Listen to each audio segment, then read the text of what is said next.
Zay ny amin'ny fanehoan-kevitry ny fatotolom-baovao hafa tanteraka kosa indray mbola marefo ny ady atao amin'ny fihanakin'ny kolikoly eto Madagasikara na dia misy aza ny ezaka hataon'ny mpiantsehatra ao amin'izany. Olana sedran'ny Bianco ohatra ny tsy fahampian'ny enti-manana entina manatanteraka ireo asa mifandraika amin'izany. Tato-baovao. Lasa fomba fanao eny amin'ny antoko-draraha samihafa sy eny anivon'ny fiarahamonina ny kolikoly raha ny fanamariana nety ny tale general'ny Bianco ny maraina teo nandritry ny fionana tamin'ireo mpiara-miombonantoka ara-bola sy ara-teknika.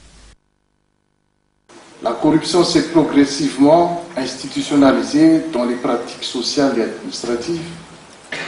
Qu'être intègre et de s'en prévaloir est devenu mal perçu par la société. Mba ahafahana miady amin'ny fahantrana dia ilaina ny miady amin'ny kolikoly. Tamin'ny taona 2014 dia nitetina 4 faingo 520 miliara ariary ny teti-bolan'ny Bianco ka ny 4 miliara dia avy tamin'ny fanjakana ary ny ambiny kosa dia avy amin'ireo mpiara-miombonantoka. Voafetra ihany ny zava-bitan'ny Bianco noho ny tsy fahampian'ny enti-manana. Ho an'ny taona 17 ity dia ny atsasa manilan'ny asa vinavinaina ho tanterahana ihany no nisy teti-bola mifandraika aminy.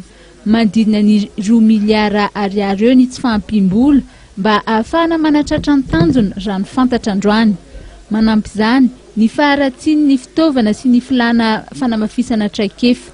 Natao indrindra mba anentanana ireo mpiara-miombonantoka ara-bola sy ara-teknika ny fionana andatabatra boribory izay nokarakarain'ny Bianco niaraka tamin'ny PNUD androany teny amin'ny Colbert Antaninarenina.